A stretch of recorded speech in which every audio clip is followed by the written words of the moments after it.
Ya, oke. Tem, selamat siang, Tem. Ya, oke ya. Kita kembali dulu bahas soal apa persiapan untuk USBN ya. Semua konsentrasi ya. Kita kembali ke kita punya channel di mana? Link Smart Open Teja. Ingat siapa ini? Prabowo Gibran menang. Iya, kita tunggu pelantikannya nanti ya. Oke. Ya, oke. Ingatkan lagi yang kemarin tuh yang apa namanya?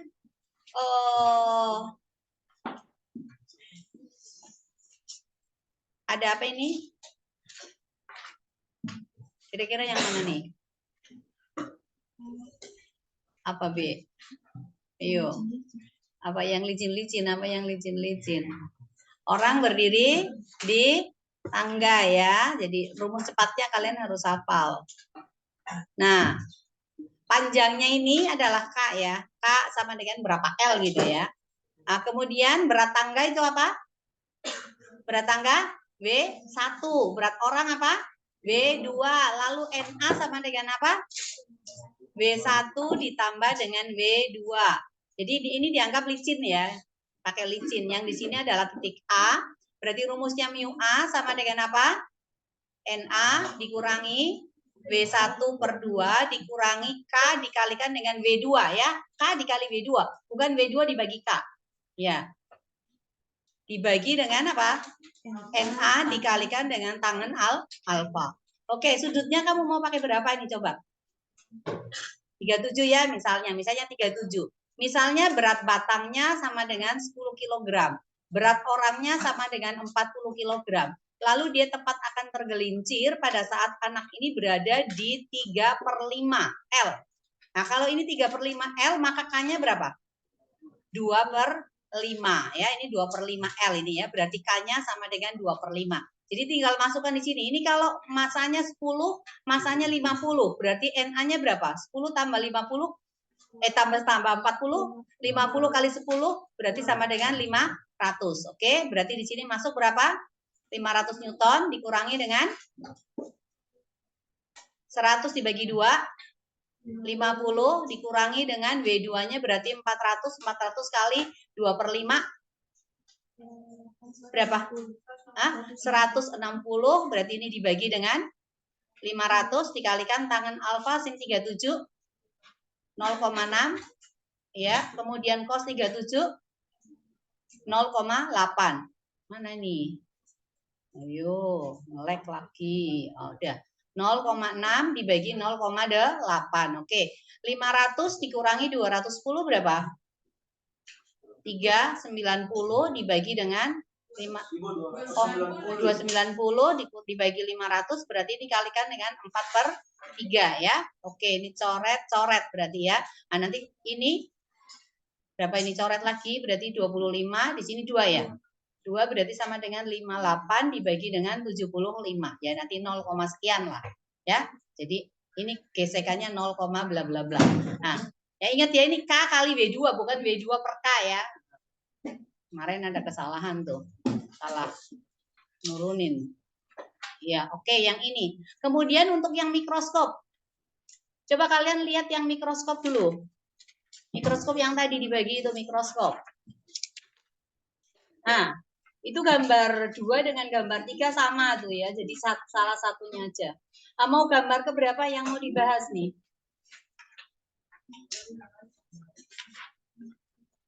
Gambar 4 ya. Yo, itu yang 4. Nah, ini yang penting objektifnya dulu. Ya, objektif. F-nya berapa tuh? Di gambar 4. 5, gambar 5. Yang karena kan 2, 3 habis yang terakhir tuh. FOB-nya berapa? 2. Oke, F-nya sama dengan 2 cm. Mau dijadikan mili boleh. Berarti ini sama dengan 20 mm. Kemudian S-nya berapa? 2,2 cm. Berarti 22 mili. Nah, dari sini kamu langsung cari S aksen. Bagaimana rumus cepat? S kali F dibagi S dikurangi dengan F ya. S-nya berapa? 22 kali 20 dibagi 22 kurang 20 sama dengan 22 kali 20 dibagi 2. Coret. 11. 11 kali 2, 220. Dan langsung kamu cari MOB. MOB sama dengan apa? Min S aksen dibagi dengan S ya. Berarti sama dengan minus 220 dibagi dengan 22. Maka berapa kali? 10 kali ya. Oke. Nah, sekarang untuk yang lensa okulernya tuh. Di lensa okuler itu F-nya berapa? F-nya sama dengan 8 cm. SN-nya nggak diketahui, berarti kita pakai 25 cm. Nah, dari sini langsung kamu cari untuk tak berakomodasi. SN MOK sama dengan apa? SN dibagi dengan FOK, berarti sama dengan 25 cm dibagi dengan 8. Sama dengan? Berapa?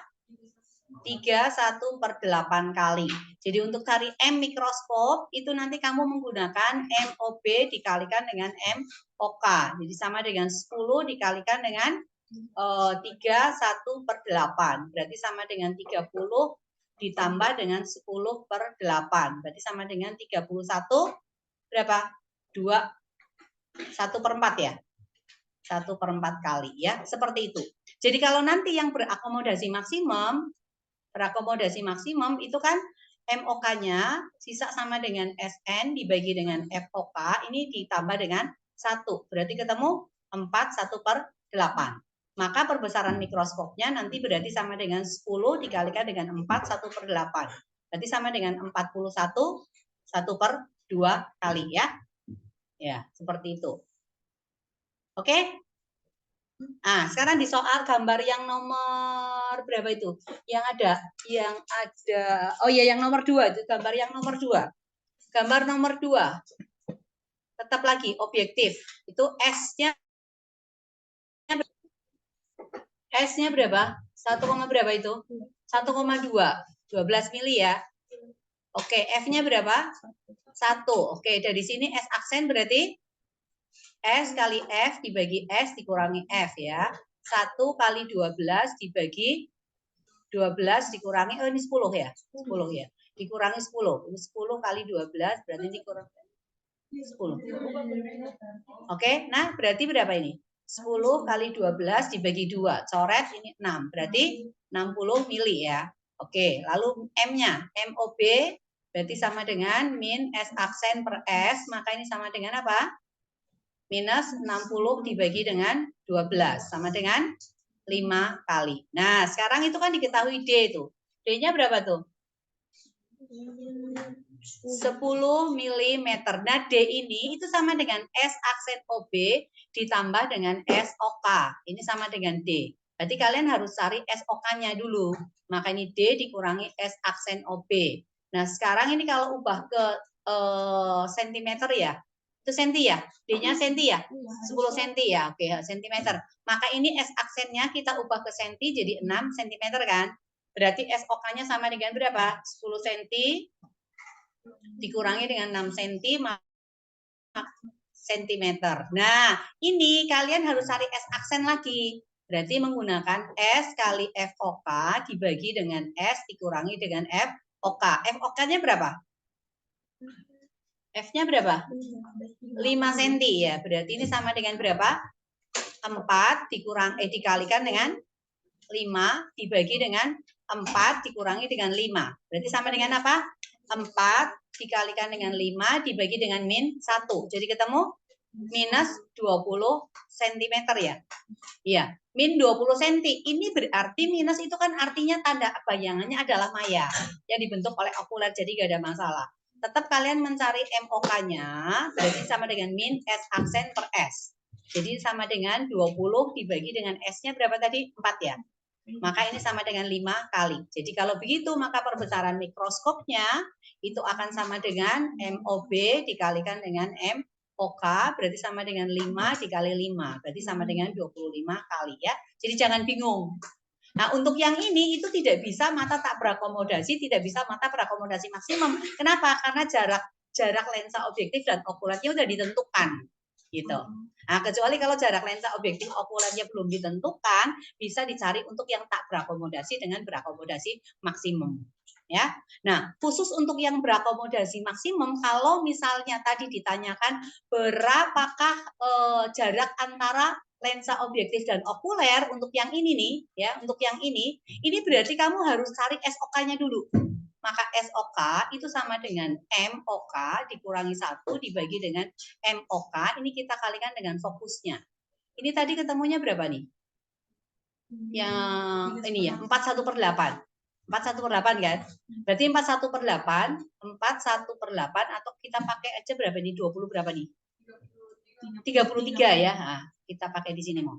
Jadi ini kan MOK-nya, MOK sama dengan 33/8. Jadi SOK-nya itu sama dengan M dikurang 1 dibagi dengan M dikalikan dengan FOK ya. Nah, ini memang di internet nggak ada nih. Ini ku turunkan dari tahun 88 ini. Ya. Nah, jadi ini sekarang jadi link-link smart open teja gitu ya. Ya. Nah, sekarang di sini berarti kalian kasih masuk nih 33/8 dikurangi 1 dibagi 33/8 kita kalikan dengan FOK-nya berapa tadi? 5 ya? 5 atau berapa? FOK. FOK 5. Sebelumnya ya. Berapa FOK? Oh, 8. FOK-nya 8. Ya, berarti ini kita kalikan dengan 8. Nah, 23 dikurangi 33/8 dikurangi 1 berapa? 25/8 dikalikan 8/33 kali 8. Ini coret-coret. Berarti sama dengan 200/33. Ya udah, nanti kamu tinggal cari. Jadi D-nya nanti sama dengan S aksen OB ditambah dengan SOK. S aksen OB-nya tadi berapa? S aksen OB 220 ya, 22. Nah, berarti dia udah kamu 22 ditambah dengan 200/33. Ya udah kamu kaliin aja ini. Nanti sama dengan berapa per 33 atau ini disederhanakan dulu lah. Disederhanakan kira-kira berapa? 8 ya. 8 24 nggak bisa 6 ya. 6 kayaknya. Ya, berarti ini sama dengan 22 ditambah dengan 6. 6 berapa sih? 18 2/33 ya. 2/33. Ya udah, berarti sama dengan 28 2/33. Kalau enggak salah hitung ya. Bu, apa? Dari mana kau pakai rumus yang itu? Apa? Kan ada rumusnya yang plus juga. Ada yang plus. Bayangan pada lensa okuler kan maya. Jadi untuk bayangan maya ya, kalau diketahui M-nya, untuk bayangan maya itu S itu sama dengan M dikurangi 1 dibagi dengan M dikalikan fokusnya. Itu kalau bayangannya maya. Tetapi untuk bayangan nyata itu S-nya itu sama saja dengan M ditambah 1 dibagi dengan M kita kalikan dengan F. Ini ya. Jadi bedanya di sini, Ji. Yang okuler maya. Hah? Okuler maya. Objektif. Cuman kalau bayangan akhir dilihat benda asli tetap nyata. Untuk mikroskop tetap nyata bayangan akhirnya sifatnya. Jadi kan gini, ini kan objektif. Lalu yang ini adalah okuler, ya kan? Nah, bayangan lensa objektif ini kalau tidak berakomodasi kan terletak di fokusnya lensa okuler kan. Nah, ini kan bayangannya maya kalau terhadap okuler, jadi benda yang di titik fokus itu bayangannya akan maya tegak diperbesar. Nah, kalau matanya berakomodasi maksimum itu bendanya itu terletaknya ada di sini di antara titik fokus okuler dengan titik pusat optik lensanya. Bayangannya tetap akan maya. Tetapi bayangan maya ini kan terletak di antara lensa objektif dan okuler. Dibandingkan dengan benda asli pada lensa objektif kan tetap di seberangnya lensa objektif kan? Nah iya, berarti tetap nyata terbalik diperbesar. Gitu. Tapi untuk lensa okuler sendiri bayangannya pasti akan maya. Iya, kenapa? Kalau bayangannya nyata, berarti bayangan ada di sini. Di lensa okulernya, di seberang lensa okuler, berarti ada di matanya kita gitu loh. Nah, gimana kita mau lihat? Nggak bisa lihat bayangannya kan? Jadi di setel sedemikian rupa ini ya, kalau tidak di titik fokus, berarti di antara titik fokus dengan lensa okuler. Nah, kalian pernah menggunakan mikroskop tidak melihat bayangannya, itu harus di setel dulu. Ya, di setel dulu. Makanya harus di setel baik-baik. Gitu. Ya. Jadi ini perhitungan ini biasanya kan suatu lensa misalnya, suatu lensa menghasilkan bayangan misalnya nyata dengan perbesaran misalnya 4 kali. Dengan perbesaran 4 kali. Kemudian jika jarak fokus lensanya misalnya sama dengan 5 cm, di mana benda itu diletakkan? S-nya sama dengan berapa dan jarak bayangannya sama dengan berapa? Nah, kalau soalnya seperti itu kamu menggunakan yang ini. Jadi kamu cari S-nya dulu. 4 ditambah dengan 1 dibagi 4 dikalikan 5. Jadi sama dengan 25/4. Artinya 6/4. Itu adalah jarak bendanya. Benda harus diletakkan di 6/1/4. Nanti tinggal cari S aksen. Kamu cari S aksennya ya gampang. Untuk S aksen itu kan tinggal sama dengan M dikalikan dengan S kan. Selesai. Berarti sama dengan 4 kali 25/4. Oh, S aksennya sama dengan 25. Itu. Ini rumus cepat. Rumus cepatnya dari mana? Ya diturunkan. Nah, untuk yang ini, min S aksen per S. Kalau hasilnya positif, bayangannya nyata atau maya? Nyata kan? Ini bayangannya maya ini. Untuk ini maya. Di sini adalah M. Jadi ini S aksen ya. Maka ini kita pindahkan. Jadi min S aksen sama dengan apa? MS. Nah ini dimasukkan kembali di 1/S sama dengan 1/S ditambah 1/S aksen. Maka ini 1/S ditambah ini minus ya. Sorry. Ini 1/min MS kan. Ini kan jadi minus nanti kalau S aksen. Tadi sama dengan min MS. Nah, ini disamakan penyebutnya per MS. Berarti di sini jadi apa? M kan? Ini plus kan? Iya, ini M kan? Ini min 1 kan? Di sini 1/F ya. Berarti dibalik nih. Sekarang berarti F sama dengan apa? MS dibagi dengan M min 1. Sehingga S sama dengan M min 1 dibagi M dikalikan dengan F kan? Ya udah, seperti itu aja. Dari situ sih penurunannya. Jadi kita hanya ngobok-ngobok rumus aja. Kita akhirnya mendapatkan rumus SMART. Nah, rumus-rumus seperti ini itu yang biasa diajarin di bimbel. Tapi bimbel tidak menjelaskan caranya. Sehingga yang dipentingkan itu adalah kita mengetahui konsep dasarnya. Kalau kita tahu konsep dasarnya, diobok-obok kemanapun kita akan bisa kerja. Gitu. Jadi ini untuk bayangan maya. Jadi kalau nyata kamu tinggal ubah aja. S-nya sama dengan apa? M ditambah 1 dibagi dengan M dikalikan dengan fokus. Seperti itu, Ji. Ya. Berusaha untuk ke sana gitu loh. Ibu selalu memikirkan bagaimana caranya mencari ini rumus cepat-cepat gitu loh. Diobok-obok gitu loh. Obok-obok rumus itu paling asik. Ya. Dulu waktu Ibu ngajar, waktu Ibu baru datang ke Makassar tahun 93, kamu enggak bisa langsung pakai rumus cepat, enggak bisa. Turunkan. Ya. Harus diturunkan. Kalau enggak diturunkan coret. Salah. Gitu. Tapi ya akhirnya apa? Angkatan itu menjadi angkatan yang ulet gitu loh. Tidak mudah putus asa. Sekarang kan semuanya serba instan. Makan, minum semuanya instan, nilai pun maunya instan gitu ya. Semuanya instan. Aduh, itu susah. Jadi daya juangnya itu kurang sekali anak-anak zaman sekarang dibandingkan apalagi dibandingkan angkatannya Ibu. Aduh, kamu dilepas di hutan kamu pasti mati. Iya. Ibu dilepas dimanapun Ibu tetap bisa hidup. Kenapa? Karena kita perjuangannya luar biasa untuk bertahan hidup. Semakin banyak kesulitan, kita itu semakin fight di dalam menghadapi hidup. Iya. Oke, sekarang yang berikutnya lagi. Taraf intensitas bunyi itu. Ada yang ingat rumus taraf intensitas bunyi? Intensitas dulu. Itu sama dengan P dibagi dengan A. Misalnya ada sumber bunyi nih di sini. Kemudian dari sumber bunyi di tengah-tengah lah, anggaplah ini botol ini ya.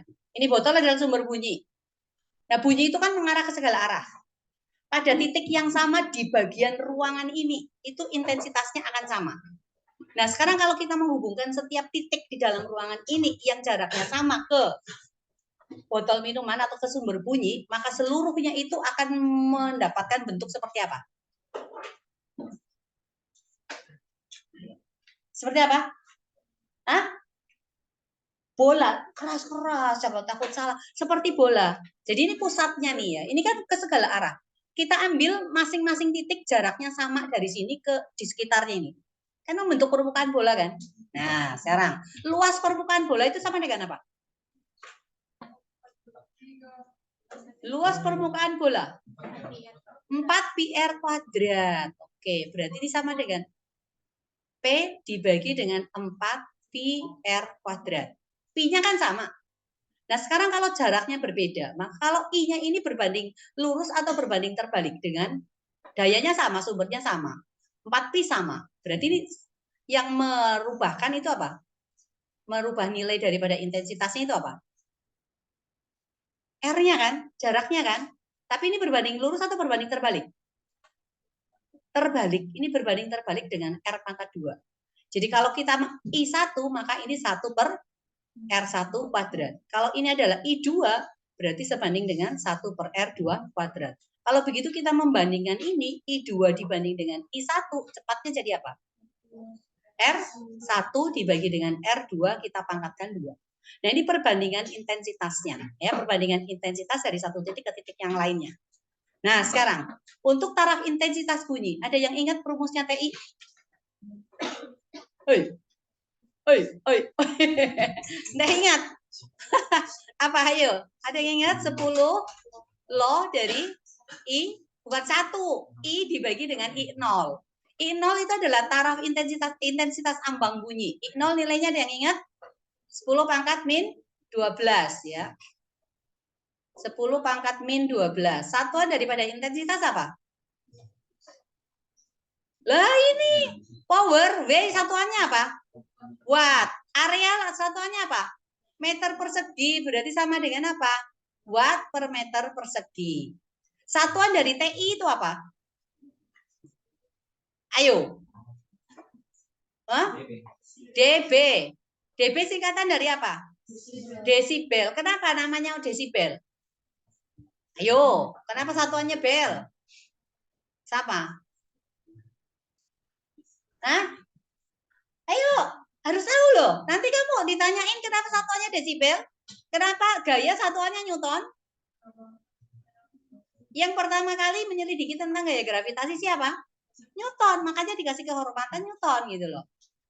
Ya, seperti itu. Sekarang desibel. Kenapa taraf intensitas bunyi? Satuannya desibel. Siapa? Berhubungan dengan siapa? Siapa? Siapa itu desibel? Loh, gak tahu. Lah yang berhubungan dengan bunyi penemunya siapa? Graham Bell, iya. Telepon. Ya, Graham Bell, makanya dikasih nama satuannya adalah desibel gitu loh. Oh, baru tahu ya, nggak dikasih tahu kan? Iya. Nah, sekarang taraf intensitas bunyi. Ini kan taraf intensitas bunyi di suatu titik. Kalau ditanyakan lagi di titik yang lain yang memiliki jarak lebih jauh atau lebih dekat. Jadi kalau di titik pertama TI-nya ya kita sebut dengan TI 1 ya, sama dengan ini. Jadi ini TI 1. TI 1 berarti sama dengan 10 log I1 dibagi dengan I0. Kalau TI 2 itu berarti sama dengan 10 log I2 per I0. Nah, sekarang hubungan antara TI 1 dengan TI 2 itu tidak akan turunkan ya. Nanti kamu turunin sendiri. TI 2 ada yang ingat rumus langsung sama dengan apa? TI1 ditambah dengan 10 log dari I apa? I2 dibagi dengan I1 ya. Atau sama dengan TI1 kalau hubungannya dengan R-nya berarti sama dengan 10 log daripada R1 dibagi dengan R2 dipangkatkan 2. Kalau hubungannya dengan N jumlah itu berarti TI1 ini ditambah dengan 10 log dari N2 per N1. N ini adalah jumlah sumber bunyi yang berbunyi secara bersama-sama. Kelas 11 ini harusnya dirincikan, ini sudah ada nih. Loh, gimana? Ya, harusnya diturunkan itu bagaimana TI2 dari TI1 kenapa rumusnya jadi itu. Dulu Ibu suruh turunkan itu waktu Ibu ngajar kelas 11. Ya. Ya untungnya kamu nggak ketemu Ibu. Jadi nggak disuruh nurunkan rumus, tapi rugi loh. Nah, sekarang misalnya nih, Kita punya sumber bunyi. Anggaplah di sini ada 10 sumber bunyi. Dengan taraf intensitas bunyinya sama dengan misalnya 40 desibel. Nah sekarang misalnya pada jarak berapa ya? Jaraknya misalnya 100 kali jarak dari sumber bunyi yang pertama, kemudian jumlah sumber bunyinya sekarang sama dengan 1000. 1000 sumber bunyi yang sama, yang menyala bersama-sama. Ditanyakan sekarang taraf intensitasnya sama dengan berapa? Nah ini ada dua perubahan. Kalau ada dua perubahan, kalian cari TI2-nya bisa langsung. TI1 kita tambah dengan 10 log. Ini karena R berarti R1 dibagi dengan R2 dipangkatkan 2. Ini langsung aja kamu tambahin 10 log dari N1, N2 dibagi dengan N1. Seperti itu ya. TI1-nya berapa? 40 desibel. Ditambah dengan 10 log R1-nya berapa? R1 tetap ini adalah 100 R1 dipangkatkan 2. Ditambah dengan 10 log N2-nya berapa? 100 dibagi N1-nya adalah 10 ya. Oke, berarti sama dengan 40 dB. 1/100 dipangkatkan 2. 10 pangkat min 4. Berarti 10 log 10 pangkat min 4. Ini ditambah dengan 10 log dari 10. Oke. Log 10 pangkat min 4 berapa? Min 4 kali 10 minus 40. Berarti sama dengan 40 dB dikurangi dengan 40 dB ditambah dengan 10 desibel. Sehingga sama dengan 10 desibel. Ya. Apa? Log 10 berapa? Oh 1000 ya N2-nya. Oh N2-nya 1000. Oke. Berarti di sini 10 pangkat 2. Ya, berarti ini 20. Maka di sini bukan 100, 20 dB. Seperti itu ya. Jadi so easy. Oke? Ya, lewat. Siklus Carnot. Ya, jadi yang keluar pasti siklus Carnot itu. Nah, sekarang kalau ini gini, ini gini, ini gini, ini gini. Suhu di yang atas ini adalah suhu reservoir tinggi dalam T1. Suhu di bawah ini adalah suhu pada reservoir rendah, itu adalah T2. Lalu jumlah kalori yang masuk yang diserap itu adalah Q1 yang digunakan untuk melakukan usaha W, kemudian ada yang dilepaskan, ini adalah Q2. Ini kalori yang terbuang pada reservoir rendah. Hubungan kekekalan energi di sini, apa ini?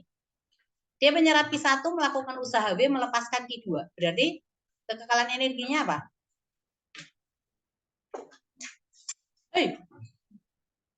Yang masuk Q1, W melakukan usaha mesinnya, kemudian melepaskan Q2.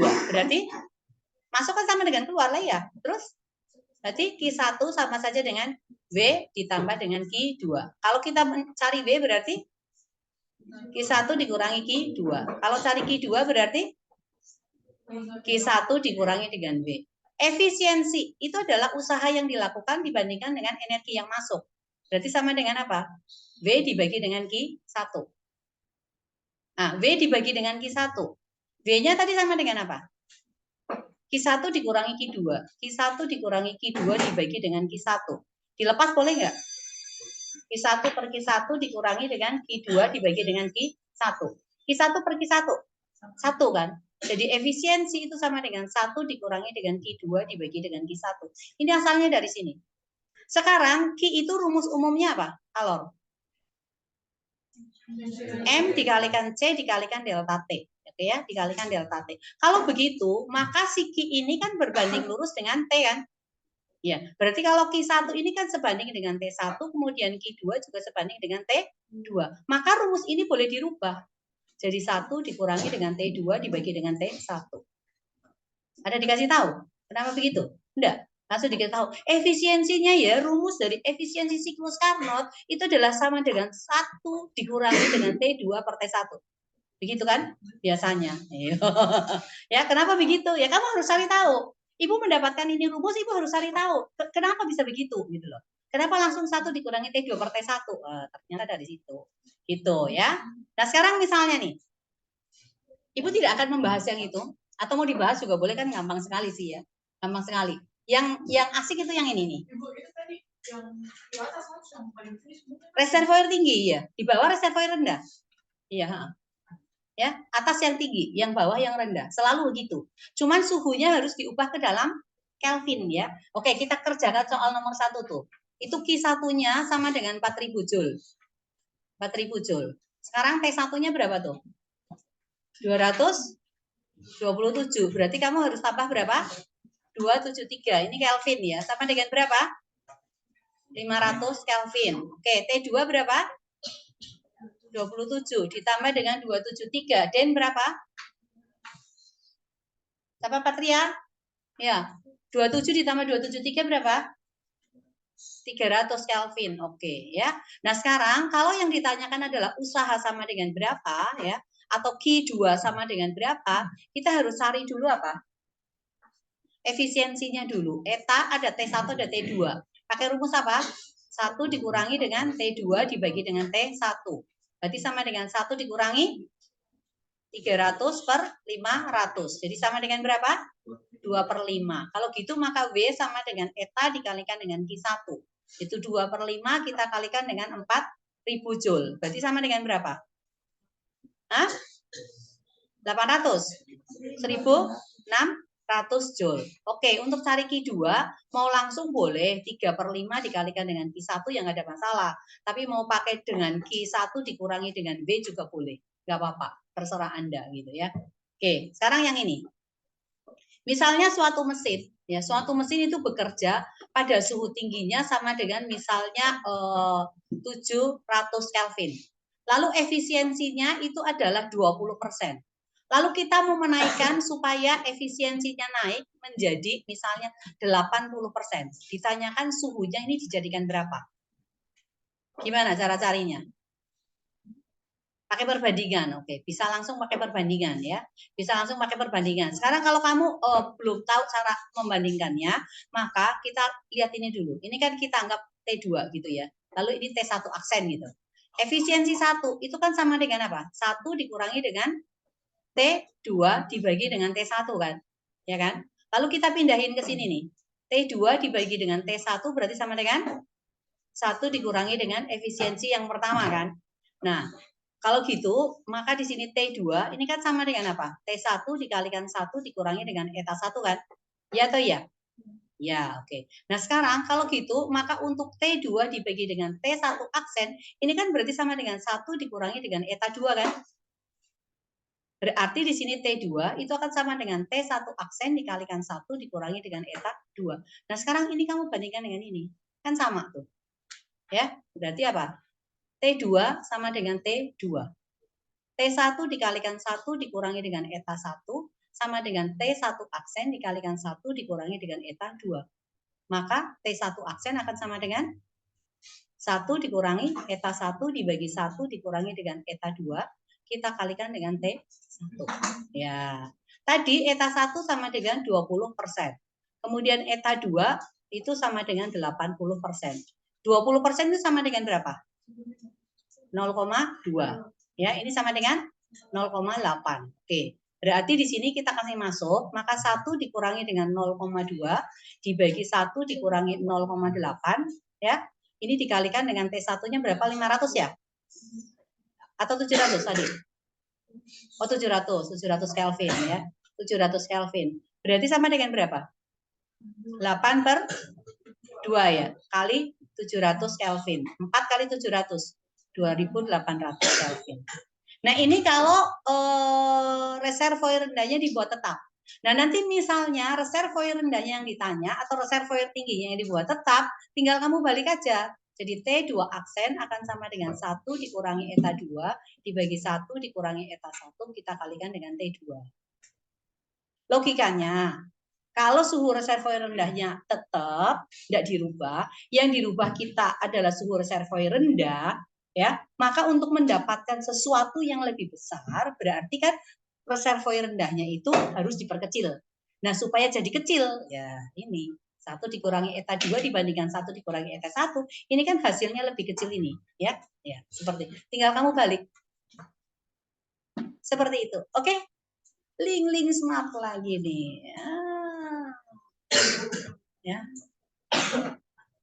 Oke. Bisa ya?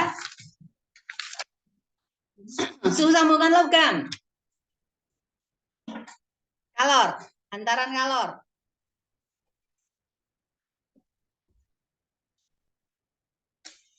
Ada yang ingat rumusnya? Nggak ingat? Waduh, lah gimana? Kalau lupa semua, lupain aja ya.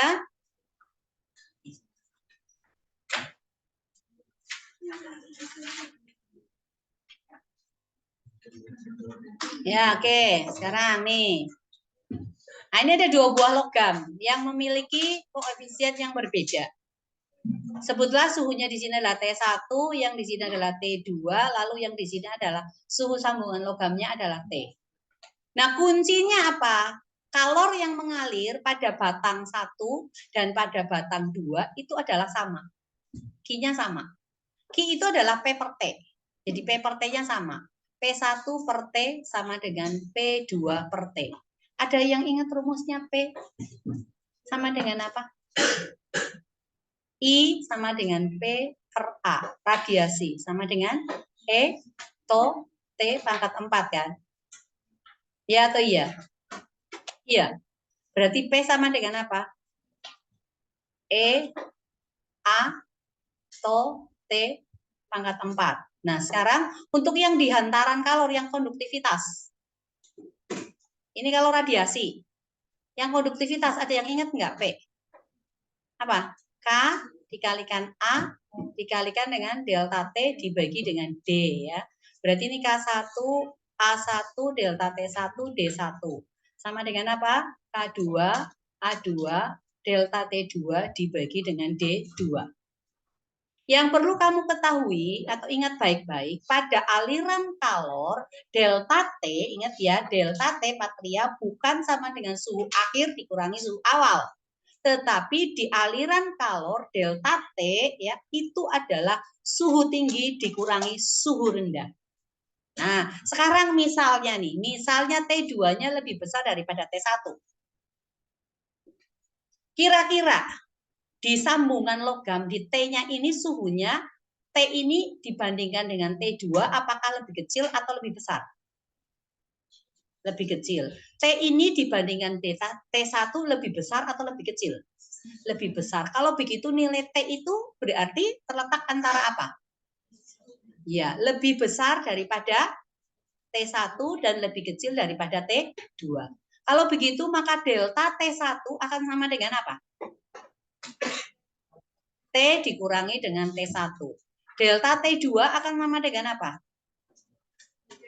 T2 dikurangi dengan T. Jadi tinggal kamu masukin aja di sini, ya. Tinggal masukin di sini nih K1 A1 per D1 dikalikan di sini berarti T dikurangi dengan T1 akan sama dengan K2 A2 delta T2 delta T2-nya kita langsung ganti lagi ya. Nah, ini kita ganti dengan apa? T2 dikurangi dengan T, ini dibagi dengan D2. Nah, ini tinggal kamu cross saja, kali silang ya. Berarti di sini adalah D1 K1 D2 K1 A1T dikurangi dengan D2 K1 A1 T1 sama dengan D1 K2 A2 T2 dikurangi D1 K2 A2 T. Nah, sekarang yang T dengan T kamu gabungin jadi satu gitu loh. Yang ada T dengan T kamu gabungin jadi satu. Berarti ya. Ya dari sini nih kalau mau diulang kembali. Ya ini ya. Jadi ini kan tinggal pindah-pindahin saja ini. Ini untuk yang ini itu K-nya beda, A-nya beda, D-nya beda gitu ya. Jadi kalau A, K, D beda ya berarti kamu harus tuliskan semuanya. Ini digabungin nih. Ini kan tinggal naik ke sini D1, ini D2 ke sini. Yang jelas ini 1, 1, 1 berhubungan dengan D2. 2, 2, 2 berhubungan dengan D1. Itu aja. Habis itu dikalikan masuk ya. Jadi akhirnya ini kita mendapatkan rumus T itu sama dengan D1 berarti hubungannya dengan K2 A2 T2. Ditambah D2 berarti dengan K1 A1 T1 ya. Nah, ini dibagi dengan D2 K1 A1 ya. kemudian D1, K2, A2. Ini ditambah semuanya. Ini untuk cari suhu sambungan logam secara langsung, ya, secara langsung. Oke, jadi link-link smart lagi tuh. Ya, nah, sekarang ini untuk soal yang tadi nih. Ini 80, ini 30. T suhu sambungan logamnya itu kan berarti antara berapa dengan berapa? 80 sama 30. Berarti T-nya ini lebih rendah atau lebih kecil dari 80? Lebih kecil. Berarti delta T 80 dikurangi dengan T. T dihubungkan dengan 30 lebih besar atau lebih kecil? Lebih besar. Berarti delta T sama dengan T dikurangi dengan 30. Ya, ini langsung masukin aja K1 sama dengan K2 dengan menggunakan rumus umumnya ya. K1 A1 delta T1 per D1 sama dengan K2 A2 delta T2 per D2. Karena A-nya tidak diketahui atau dari gambar kan kita bisa langsung tahu. Luas penampang bagian depan dengan luarnya kanan dengan kiri itu sama. Berarti A-nya ini bisa kita coret. Sehingga K1 nilainya 2, K2 kamu masukkan, delta T1 80 kurang T ini dimasukkan, per D1-nya adalah 340, kemudian K2 tetap K2, delta T2-nya T kurang 30, kemudian D2-nya adalah 30. Ini coret dengan ini coret. 2 dengan 4 coret jadi 2 ya. Kemudian K2 hilang. Nah, berarti tinggal kali silang nih. 3 kali 80, 240.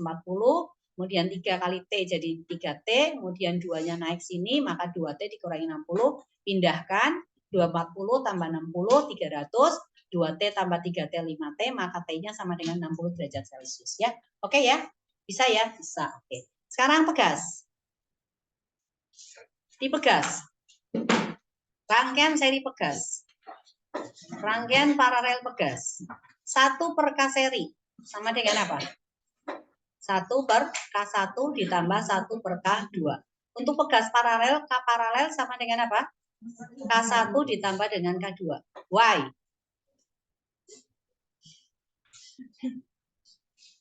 Loh, kenapa bisa? Ada yang mikirin enggak? Kenapa begitu? F itu sama dengan apa? K dikalikan dengan X. Oke? Nah, sekarang kalau pegasnya tersusun paralel. Pegas tersusun paralel. Ini ada F. Ini adalah K1. Ini adalah K2. Delta X-nya sama enggak? Oke. Delta X1 akan sama dengan delta X2. Sekarang kalau dari sini, F sama dengan K kali delta T. Kali X. Berarti X sama dengan apa? F dibagi dengan K kan? Ya udah. Berarti di sini apa? F1 per K1 sama dengan F2 dibagi dengan K2. Ya kan? Nah, sekarang gaya yang bekerja di sini, ini kan dibagi oleh 2 ini. Ya kan? Dibagi oleh 2 pegas. Itu artinya apa? F-nya akan sama dengan apa? F1 ditambah dengan F2 kan? Nah, F itu kan sama dengan K dikalikan dengan delta X kan? Yang F1 berarti sama dengan K dikalikan dengan delta X1. Ini apa? K dikalikan dengan delta X2. Ini K2, ini K1. Delta X-nya sama nggak? Sama kan? Berarti boleh keluar dong. Maka K total, ini kali atau K paralel, ini dikalikan dengan delta X, sama dengan delta X dikalikan dengan K1 ditambah dengan K2. Delta X-nya coret. Berarti K paralel sama dengan apa? K1 ditambah dengan K2. Dari sini asalnya. Baru tahu ya? Kesian deh. Ya, oke. Nah, sama aja untuk yang seri itu. Kalau yang seri seperti ini. Sama aja. Nah, sekarang ini adalah K1, ini K2. Ini kan meregang, ini meregang. Berarti delta X-nya sama dengan apa? Delta X1 ditambah dengan delta X2 kan? Nah, iya. Gaya yang bekerja sama enggak? Sama. Di sini adalah F dikalikan dengan K kan? K seri kan? Ini sama dengan apa? Dibagi ya? Dibagi ya. Di sini berarti sama dengan F1 dibagi dengan K1 kan? Yang di sini adalah F2 dibagi dengan K2. Tapi gayanya kan sama yang bekerja. Berarti sama-sama F. Berarti ini F dibagi K seri sama saja dengan F per K1 ditambah dengan F dibagi dengan K2. F-nya sama. K seri sama dengan F dikalikan dengan 1 per K1 ditambah 1 per K2. Coret F-nya. Jadi 1 per K seri sama dengan 1 per K1 ditambah 1 per K2. Jadi untuk K seri itu kita harus cari 1 pernya dulu. Paralel itu langsung dijumlah. Oke? Sip. Sekarang langsung ke rangkaian pegas yang mana nih yang mau dikerja? Hah? Nomor 1. Hah? Yang mana? Yang paling terakhir, yang paling banyak yang mana itu? Kayaknya nomor 3 deh yang paling banyak. Iya.